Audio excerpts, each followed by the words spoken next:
함께 읽겠습니다. 11 제자가 갈릴리에 가서 예수께서 지시하신 산에 이르러 예수를 배웠고 경배하나 아직도 의심하는 사람들이 있더라.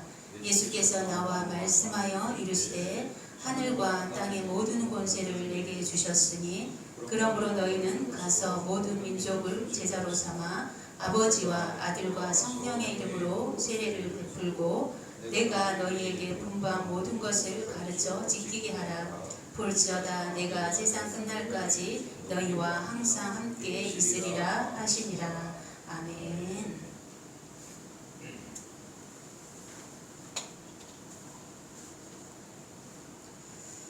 본단락은 예수님께서 남긴 최후의 유언이라고도 할 수 있는 복음 전파의 명령을 다루고 있습니다. 구속사역을 완수하신 예수님은 승천하시기 전 주님을 따르는 제자들을 향하여 선교적 삶을 명령하셨습니다. 기독교의 역사는 바로 이러한 예수님의 명령을 실천하는 과정입니다.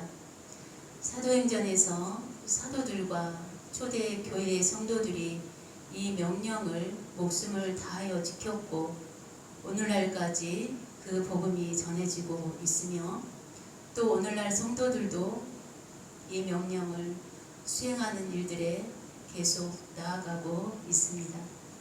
우리 역시 그리스도의 제자로서 이 일에 힘써야 하는 것이지요. 16절에 11 제자가 갈릴리에 가서 예수께서 지시하신 산에 이르렀다고 말씀하고 있습니다.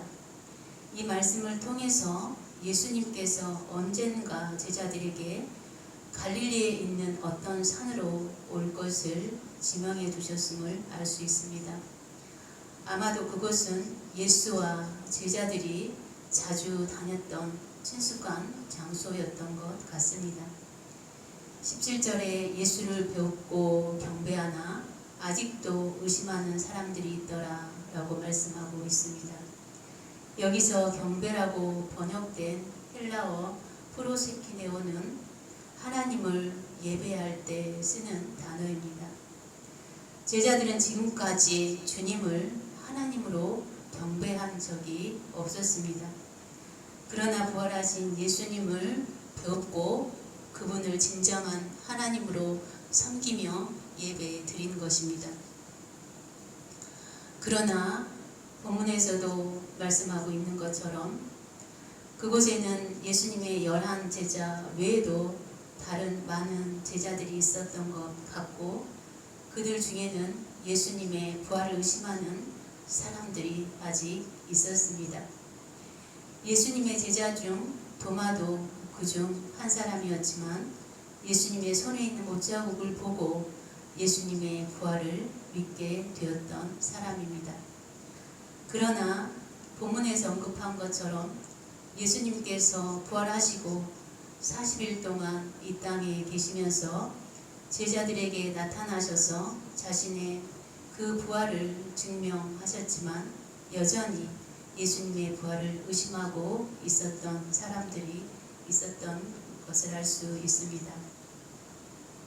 18절에는 예수님께서 그들에게 나와 말씀하여 이르시되 하늘과 땅의 모든 권세를 내게 주셨으니 라고 말씀합니다. 본절에서 하늘과 땅이 의미하는 것은 하나님이 통치하는 모든 영역을 의미합니다. 성부 하나님은 구속 사역을 완수하신 성자 예수님께 하늘과 땅의 모든 권세를 주셨습니다. 즉 우주의 통치권을 예수 그리스도에게 위임하셨습니다. 이는 주님의 권세가 온 우주에 미치게 되는 것입니다. 그렇다면 예수님에게 과거에는 하늘과 땅에 대한 권세가 없었는가란 질문을 우리가 하게 됩니다. 제2위 하나님이신 성자 예수 그리스도는 근본 하나님이시고 천지 만물을 창조하신 분으로서 이미 모든 권세를 가지고 계셨습니다. 그럼에도 불구하고 본문에서 하늘과 땅의 모든 권세를 하나님께서 주신 것으로 묘사한 것은 예수 그리스도의 성육신과 깊은 관련이 있습니다. 예수님은 본래 성부 하나님과 동등한 권세를 지니신 성자이셨지만 하나님의 인류 구속 계획에 따라 인간의 모습으로 이 땅에 오셨습니다. 그리고 당신께서 지니신 권세를 당신께서 구속 사역을 완수하시고 부활하시기까지 잠시 유보하셨던 것입니다. 물론 예수님은 이 땅에서도 죽은 자를 살리고 병자를 고치며 자연계와 영계를 제어하는 권세를 나타내시기도 하셨습니다. 그러나 그러한 권세는 신성을 지니신 그리스도께서 근본 지니셨던 권세에 비하면 지극히 제한적인 것이었습니다. 그런데 이제 예수님께서는 마침내 십자가 대속을 통해 구속 사역을 완수하시고 죽음에서 부활하셨습니다. 그리고 잠시 성부 하나님께 맡겨드렸던 본래의 권세를 다시 받아 회복하신 것입니다. 그리고 그러한 의미에서 주님은 본문에서 하나님께서 하늘과 땅의 모든 권세를 당신께 주셨다고 말씀하는 것입니다.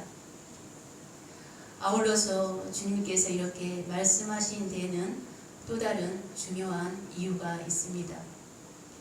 예수님께서는 성육신 하시고 자신의 몸을 대속 제물로 내어주심으로 인간과 하나님 사이에 완전한 중보자가 되셨습니다.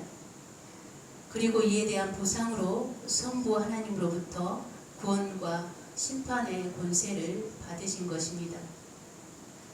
구속 사역과 부활 이후에는 성부 하나님께서 오직 구속 사역을 완수하신 성자 그리스도를 통해서만 구원과 심판의 권세를 행사하시기로 하셨습니다. 그래서 그리스도께서 부활 이후에 가지신 권세는 성육신 이전의 권세와 구별되는 것입니다. 본문에 내게 주셨으니라는 이 말씀은 바로 이러한 상황을 반영하는 말씀입니다. 요한복음 5장 22절에는 아버지께서 아무도 심판하지 아니하시고 심판을 다 아들에게 맡기셨으니 라고 말씀합니다. 예수님께서는 하나님이 행하시는 심판의 고난을 자신이 위임받았다고 선언하고 계십니다. 심판을 아들에게 맡기셨다는 것은 아들에게 위탁하셨다는 것입니다. 이는 예수님 자신이 심판하는 자라고 주장하시는 것입니다.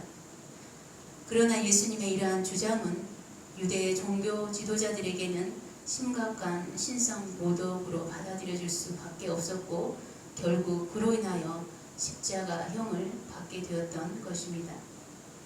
18절로 다시 돌아가서 예수님은 자신의 권세, 즉 우주적 통치권을 지상 명령을 수행할 제자들에게 부여하셨습니다.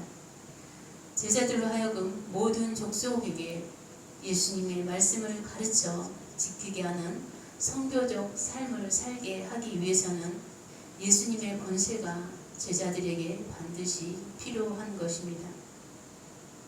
19절에서 그러므로 너희는 모든 족속으로 제자를 삼고 해서 접속사 그러므로 속에는 예수님의 권세를 제자들에게 부여했으니 라는 의미가 내포되어 있습니다. 이것은 제자의 삶을 살아가야 하는 우리에게도 매우 중요한 것입니다. 우리가 하나님의 복음을 전파하는 삶을 살아가는 것은 단순히 개인의 능력에 의해서 이루어지는 것이 아니기 때문입니다. 우리가 전도와 선교적 삶을 살아가고자 한다면 주님의 권세와 능력을 힘입어야 합니다. 오직 우리가 주님의 통치권을 대행하여 나아갈 때 어둠의 역사를 대항하여 싸울 수 있고 구원의 통로로 쓰임받을 수 있습니다. 우주적 통치권을 가지신 예수님은 그 권세를 제자들에게 부여해 주시고 파송하시면서 예루살렘과 유대를 넘어 모든 민족에게 나아갈 것과 그들을 제자로 삼아 세례를 베풀 것을 명하셨습니다. 세계 복음화에 대한 명령입니다. 하나님 나라는 선교를 통하여 확장되어지고 완성되어집니다. 그러므로 제자의 삶은 자기 삶의 범주 안에 안주해 있는 것이 아니며 자신만의 구원에 만족한 것도 아닙니다. 제자의 삶은 사람들에게 가서 복음을 전하고 가르치며 세례를 베푸는 삶을 실천하는 데 있습니다. 주님은 우리를 향해 가라고 명령하십니다. 이는 하나님의 복음을 모르는 자들을 향해 가서 전하고 가르치고 지키게 하라는 것입니다. 모든 족속으로 제자를 삼으라는 이 명령은 교회의 몇몇 성도들이 행하는 일이 아닙니다. 제자를 삼는 일은 주님을 따르는 모든 그리스도인들에게 해당되는 명령입니다. 하나님의 말씀을 가르치고 지키게 하는 일들은 우리가 서 있는 곳에서부터 실천되어야 하고 더 나아가 모든 족속을 향하여 나아가야 하는 것입니다. 19절 후반절에는 아버지와 아들과 성령의 이름으로 세례를 베풀라고 명령하고 있습니다. 세례는 담그다, 씻다는 두 가지 의미를 갖습니다. 담그다는 의미로 볼 때는 세례는 몸을 물에 담그는 의식을 나타내는 것으로, 영적으로는 성도가 세례의식을 통해 예수 그리스도의 죽으심과 장사됨과 부활하심에 함께 참여한다는 의미가 됩니다. 세례를 씻다라는 의미로 볼 때는 죄 씻음과 죄 사함이란 의미가 강조됩니다. 실제로 세례는 그리스도와의 연합이란 의미와 더불어서 죄 씻음의 이중적 의미를 가지기 때문에 이 두 가지 의미는 결코 분리될 수 없습니다. 또한 이러한 세례는 성부 하나님과 성자 하나님, 성령 하나님, 곧 삼위 하나님의 이름으로 이루어져야 함을 분명하게 제시하고 있습니다. 이로써 예수님께서는 자신이 삼위 가운데 한 분이심을 또 명확하게 드러내 보이신 것입니다. 20절에는 내가 너희에게 분부한 모든 것을 가르쳐 지키게 하라. 볼지어다 내가 세상 끝날까지 너희와 항상 함께 있으리라. 여기서 모든 것들이란 예수님께서 과거 공생의 기간 동안 제자들에게 명령했던 모든 말씀들을 가리킵니다. 이는 예수님의 가르침이 그 어떤 것도 소홀히 할 수 없는 것임을 보여주는 말씀입니다. 가르쳐 지키게 하라는 말씀은 단순히 가르치는 것이라는 의미를 넘어서 주님께서 분부하신 모든 것을 지키도록 가르치라는 엄중한 명령입니다. 이 관계는 단순히 지식을 전달하는 선생과 학생의 관계가 아닙니다. 그것의 원형은 바로 예수님과 제자들의 관계에서 볼 수 있습니다. 예수님께서 제자들을 가르치시고 가르치신 것을 함께 사시는 삶을 통하여 본으로 보이시고 그들이 행할 수 있도록 그들을 때로는 책망하기도 하시면서 지키게 하셨던과 같이 그렇게 가르치고 지키게 하라는 의미입니다. 이는 단순히 회심하게 하는 것으로 끝나는 것이 아니라 주님의 모든 말씀을 가르쳐서 그들이 그 말씀에 순종하도록 도와주는 것입니다. 이는 그저 깨닫는 수준에서 머무는 것이 아니라 전 인격을 그분의 말씀에 복종하게 하라는 의미입니다. 그렇다면 가르치는 자의 삶이 어떠해야겠습니까? 가르치는 자가 먼저 주님의 제자로서의 삶을 살아내야 하는 것입니다. 주님이 자신의 삶을 통해서 제자들을 가르쳤던 것처럼 우리가 그러한 삶을 살아내야 한다는 것입니다. 예수님은 제자들에게 지상 대명령을 주시고 그 명령으로 끝나지 않으셨습니다. 제자들이 그 일을 감당할 수 있도록 내가 세상 끝날까지 너희와 항상 함께 있으리라고 약속해 주셨습니다. 우주적 통치권을 가지신 예수님께서 제자들을 떠나지 않으시고 늘 함께 하심으로 제자들은 그 지상 명령을 수행할 수 있게 됩니다. 너희와 함께 있으리라는 약속은 주님의 임재를 약속하신 것입니다. 이는 우리가 그리스도 안에 있는 것이 됩니다. 세상 끝날까지 너희와 함께 있으리라는 약속은 그의 복음을 전하는 자들에게 주님의 임재와 동행이 영원할 것이라는 약속입니다.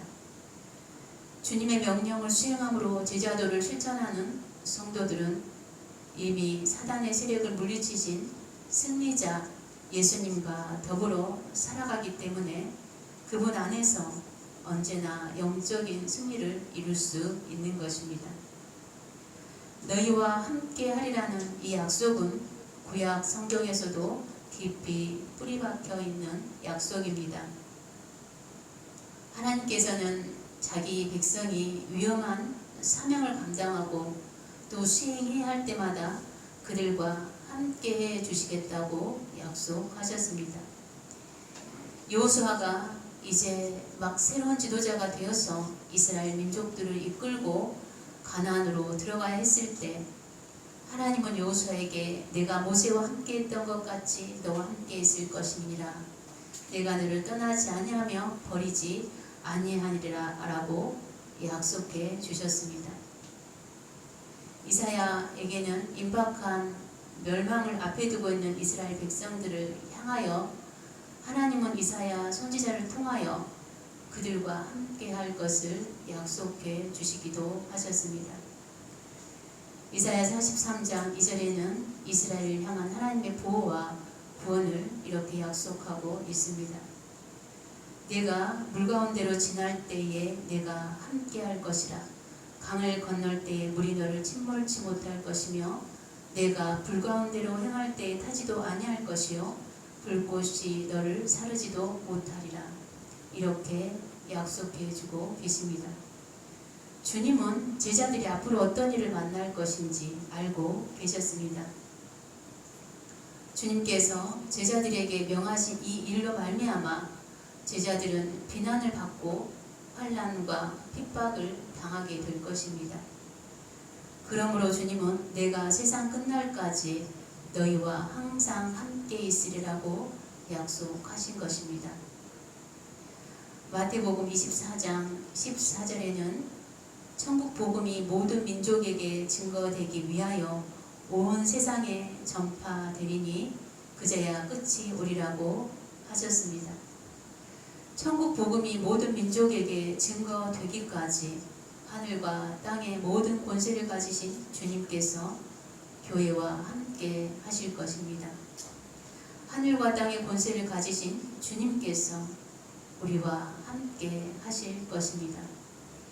그렇기 때문에 교회는 하나님의 말씀을 전하고 가르치는 사명을 감당할 수 있습니다.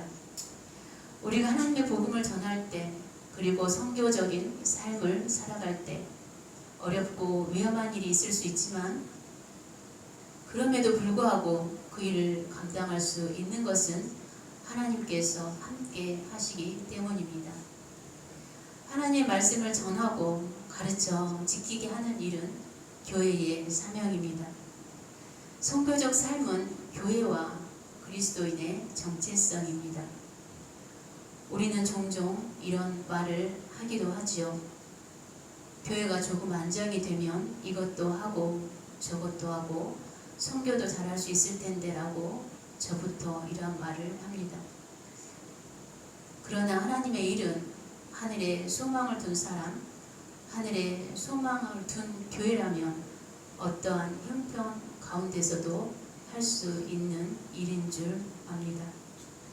주님은 분명하게 내가 너희에게 분부한 모든 것을 가르쳐 지키게 하라고 명령하셨습니다.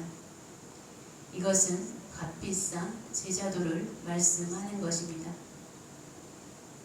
본 회퍼는 제자도가 없는 기독교는 그리스도가 빠진 기독교라고 말하였습니다. 제자도란 그리스도로 말미암아 손해를 기뻐할 수 있고 그리스도와 함께 위험한 길로 들어갈 수 있으며 그리스도로 말미암아 고난을 받고 능욕을 받지만 참고 기뻐할 수 있는 것입니다. 이는 십자가를 지고 자기를 부인하는 그리스도인이 되는 것입니다.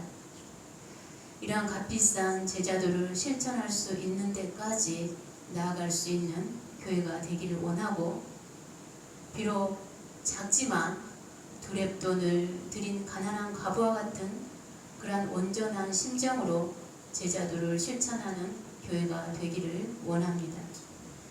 모든 족속으로 제자를 삼고 아버지와 아들과 성령의 이름으로 세례를 주며 주님이 분부한 모든 것을 가르쳐 지키게 하는 선교적 사명을 잘 감당하는 저와 여러분들이 되기를 원합니다.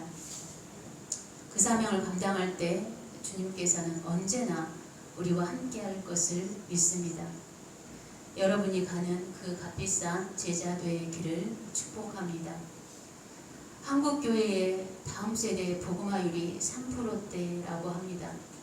이는 미전도 종족에 포함되는 수치입니다. 은혜샘교회가 다음 세대를 세우는 일에 더 힘쓰기를 원하고 자신을 희생하여 주의를 세우는 헌신된 교회가 되기를 원합니다. 사도 바울은 고백하기를 내가 달려갈 길과 주 예수께 받은 사명 곧 하나님의 은혜의 복음을 증언하는 일을 마치려 하면은 나의 생명조차 조금도 귀한 것으로 여기지 아니하노라고 고백하였습니다. 이러한 바울과 같은 심정이 우리에게도 있어 주님의 제자도를 실천하는 교회가 되기를 원하고 가르쳐 지키게 하는 사명을 잘 감당하는 교회와 성도가 되기를 원합니다. 기도하겠습니다. 사랑하는 하나님 감사합니다. 우리를 향하여서 하나님 명령하시기를 제자를 삼기 위해서 나가 가르쳐 지키며 또 세례를 베풀려고 하신 하나님, 우리가 그 하나님의 명령에 또 아버지 순종하며 나가기를 원합니다. 우리가 서 있는 이 자리에서부터 시작하게 하여 주시고 하나님의 명령에 순종할 수 있는 교회와 또 성도들 되어질 수 있도록 주께서 우리를 강하게 이끌어 주옵소서. 감사하며 예수님 귀하신 이름으로 기도 올리옵나이다. 아멘.